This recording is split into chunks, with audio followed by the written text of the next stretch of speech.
সরকারি হাসপাতাল আর সেখানেই বিনামূল্যে চিকিৎসার কথা বলে সরকার। নতুন সরকারও কড়া পদক্ষেপ নিচ্ছে স্বাস্থ্যের ঘুঘুর বাসা ভাঙার জন্য। আর তার মধ্যে উঠল এক চাঞ্চল্যকর অভিযোগ। জি কর মেডিকেল কলেজে বেড বিক্রির অভিযোগ করলেন রোগীর পরিবার। আর সেখানে উঠল প্রায় 12,000 টাকা লেনদেনের অভিযোগ।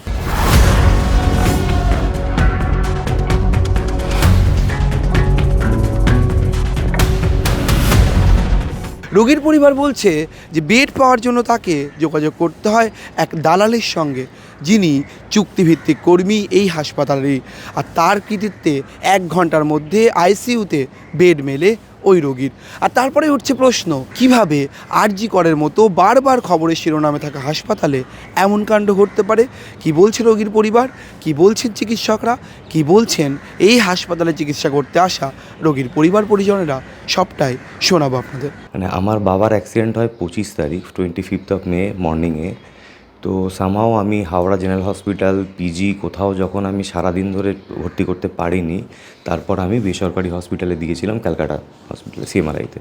তো সেখানে তো একটা মানে পয়সার একটা বিশাল খরচা।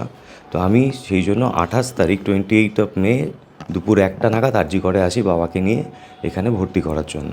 তো বাবা মূলত অ্যাক্সিডেন্টের পর ভেন্টিলেটারে ছিল। তো ভেন্টিলেটার অবস্থাতেই আমি সেইভাবে অ্যাম্বুলেন্সে করে নিয়ে আসি, ট্রমা কেয়ারে নিয়ে আসি 1টা নাগাদ। নিয়ে এসে আমি জরুরি বিভাগে নিয়ে যাই। সেখানে রেড জোনে বাবাকে প্রায় 4.5 ঘন্টা 5 ঘন্টা ফেলে রাখা হয়। সবাই আসছে, দেখছে, বলছে এই পেশেন্টকে এইভাবে কেন নিয়ে এসছেন, আমাদের কাছে তো বেড নেই, আমরা ট্রিটমেন্ট করতে পারবো না বলে সবাই রিফিউজ লিখতে থাকে। ট্রমা বিল্ডিংয়ের এমার্জেন্সিতেই দেখলাম একজন ভদ্রলোক এসে আমার সাথে কথা বললেন। সে ডক্টরদের সাথেও কথা বলছিল। তো উনি এসে জিজ্ঞেস করলেন কী হয়েছে। তো আমার কাছে লামা রিপোর্ট ছিল, লামা রিপোর্টটা নিয়ে আমি দেখালাম, যেমন ডক্টরদেরও দেখিয়েছি। তো উনি আমাকে একটু বাইরে ডাকলেন, ডেকে ট্রমা বিল্ডিংয়ের বাইরে ডেকে বললেন, দেখুন বেড তো এরমভাবে পাওয়া যাচ্ছে না, আমি আপনাকে সাহায্য করছি বেড পেতে, কেন আপনার বাবাকে তো ভেন্টিলেটারে দিতে হবে, ভেন্টিলেটারের অবস্থায় নিয়ে এসছেন। তো আমি দেখছি তার জন্য একটা খরচা কিন্তু লাগবে। তো আমি জিজ্ঞেস করি কত টাকা খরচা বা কীরকম লাগবে। তো উনি বলেন যে 14,000 টাকার মতো একটা খরচা লাগবে। তো সেই মুহূর্তে দাঁড়িয়ে অতক্ষণ সময় কাটাবার পর যখন আমি দেখছি কোথাও বেড নেই বা কিছু, তা আমি ওনার কথায় রাজি হয়ে যাই যে যদি আপনি দিতে পারেন তাহলে আমি সেই মতো করব। তো উনি সমস্ত জায়গায় গিয়ে ডক্টরদের সাথে, যে ডক্টরের সাথে আমি সারাক্ষণ কথা বলেছি সেখানে ডক্টররা আমাকে রিফিউজ করেছে। উনি কথা বলে ঠিক কোনো একটা জায়গা থেকে ব্যবস্থা করে উনি অ্যাডমিশন 6টা 20-তে করিয়ে দেন। তারপর সার্জারি মানে বিল্ডিং যেটা আছে সার্জারি বিভাগ, সেই বিল্ডিংয়ের আইসিইউতে 9 নম্বর বেডে বাবার ভেন্টিলেটারে অ্যাডমিশন হয়ে যায়। তো তারপর আমি তাকে বলি যে 14,000 টাকা একটু বেশি হচ্ছে, একটু কম করে করার জন্য, দিয়ে 12,000 টাকা রফা হয়। আমি ওই বিল্ডিংয়ের ফার্স্ট ফ্লোরেই আইসিইউ যেখানে আছে তার অপোজিটে একটা করিডোর আছে, করিডোরে দাঁড়িয়ে ওনাকে ক্যাশ পেমেন্ট করি, কেন উনি আগেই বলেছিলেন যে আমাকে ক্যাশ পেমেন্ট করবেন। ওখানে তো আমি যে সিস্টেমটা দেখলাম যে জুনিয়র ডাক্তাররা থাকে, এমার্জেন্সি হলে সিনিয়র ডাক্তারকে ডাকা হয়। জুনিয়র ডাক্তাররা দেখেছেন, সিনিয়র ডাক্তারকে ডেকেছেন, ডাকার পরেও যখন বেড পাওয়া যায়নি, তাহলে ওই ভদ্রলোক ওই ডক্টরদের সাথে কথা বলে ওই জায়গায় দাঁড়িয়ে কী করে অ্যাডমিশন করিয়ে দিল। 5টার সময় যখন আমি কথা বললাম, 6টা 20-তে আমার প্রিন্টেড যে পেপারটা ওখান থেকে দিয়েছিল, তখন তো আর আমি ভাবিনি, ছবিগুলো তুলে রাখলাম। তো 6টা 20-তে বাবার অ্যাডমিশন হয়ে গেল এবং পরিষেবা যা যা দেওয়ার সেখান থেকে নর্মালি আমি সার্জারি বিল্ডিংয়ে গিয়ে বাবাকে নিয়ে গিয়ে ওখানে বেডে করলাম, সেখানে কথাবার্তা বললাম ডক্টরের সাথে, তারা ভেন্টিলেটার চালু করে দিল। তো তাহলে এই পরিষেবাটা যে 1 ঘন্টা 10 মিনিটে হয়ে গেল শুধু ওই টাকার বিনিময়ে। কিন্তু তার আগে দুপুর 1টা থেকে বিকেলবেলা 5টা পর্যন্ত কোনো পরিষেবা দিল না। পুলিশের ভূমিকায় সন্তুষ্ট এই জন্য বলবো যে যখন কেসটা হাতে নিয়েছে পুলিশ, তারপর থেকে তো তৎপরতা 3 দিন। দেখুন 12 তারিখে এফআইআর হয়েছে রাত্রিরে, আর কালকে 18 তারিখে অ্যারেস্ট হয়েছে মিডিয়া দেখানোর পর।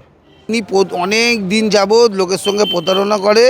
এই যে আগে যে পুরনো কোম্পানি আমাদের আছে, ওই কোম্পানির আন্ডারে এমার্জেন্সি বিল্ডিংয়ে শুধু রিজার্ভেশনে ডিউটি করে।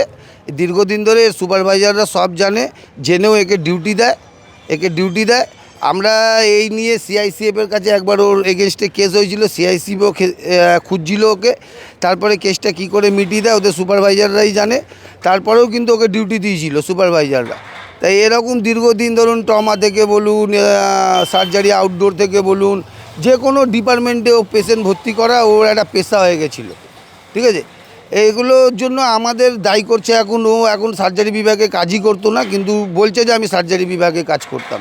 কিন্তু সার্জারি বিভাগ থেকে ও মোটামুটি 2 বছর আগে যখন কোম্পানি বিভাগ হয় তখনই ও সার্জারি বিভাগ থেকে ও চলে গেছিলো এমার্জেন্সি বিভাগে। দেখুন আমি একটা কথা বলছি, সাহস মানুষের প্রথম থেকে কোথা দিয়ে আসে, যখন আমাকে সিআইসিএফ খোঁজে, পুলিশ খোঁজে, তারপরেও আমার সাহস আসছে কি, নিশ্চয়ই আমার পিছনে বড় কারোর মদত আছে, যাকে দিলে আমাকে বলে দিয়েছে যে তুমি যাই করো তোমাকে আমি যে কোনো হবে 2 দিন সাসপেন্ড করবো, আবার তার 3য় দিন জয়েন করে দেবো, এরকম নিশ্চয়ই ব্যাপার আছে বলে। দেখুন যে বড় বড় মেডিকেল কলেজগুলো আছে পশ্চিমবঙ্গের, তার মধ্যে আরজিকর, এসএসকেএম বা বাকি সমস্ত এনআরএস, বাকি সমস্ত মেডিকেল কলেজে বিভিন্ন ধরনের লোকজন ঘুরে বেড়ায়, যারা অনেক সময় রোগীদের থেকে টাকা পয়সা চায় এবং টাকা পয়সার বিনিময়ে বেড বিক্রি করে বা বেড পাইয়ে দেওয়ার ব্যবস্থা করে দেয়।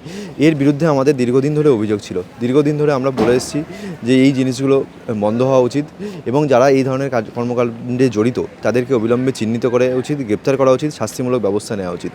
নতুন সরকার আসার পরেও আমরা দেখেছি যে সরকার বারবার বলেছে যে দালাল চক্র বন্ধ করার জন্য তারা হস্তক্ষেপ নিচ্ছে, তারপরেও এই ধরনের যে ঘটনাগুলো ঘটছে সেগুলো সত্যিই অত্যন্ত নিন্দাজনক এবং যে সমস্ত আরজিকর মেডিকেল কলেজে যারা এই ধরনের ঘটনা ঘটছে তাদের বিরুদ্ধে অবিলম্বে অবশ্যই ব্যবস্থা নেবে সরকার, আমি এই ব্যাপারে আশাবাদী।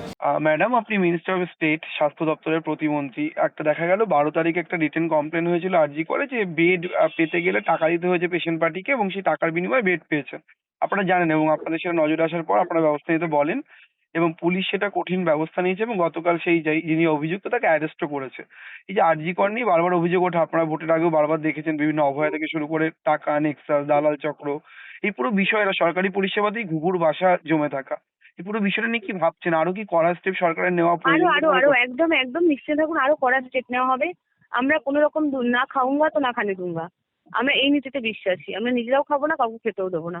তো সুতরাং বিগত দিনে সরকার যে দুর্নীতি করেছে আমরা সেই দুর্নীতির আঁকড়াগুলোকে ভাঙতে চাইছি, যে মানুষ যেন ঠিকঠাক পরিষেবা পায়। সরকার মানুষকে পরিষেবা দেবে অথচ সেই পরিষেবাগুলো বিক্রি করবে, কেউ নিজের পকেট ভরাবে, ব্যক্তিগত পকেট ভরাবে। এই মতে এই নীতিতে বর্তমান সরকার বিশ্বাসী নয়।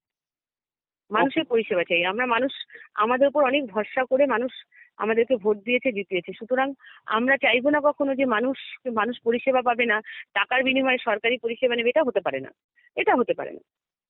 মানুষের জন্য সরকার, এটা তো ভাবতে হবে না। তো সেখানে যে আরো কঠিন পদক্ষেপ সবে তো শুরু, দেখুন না কি হয়।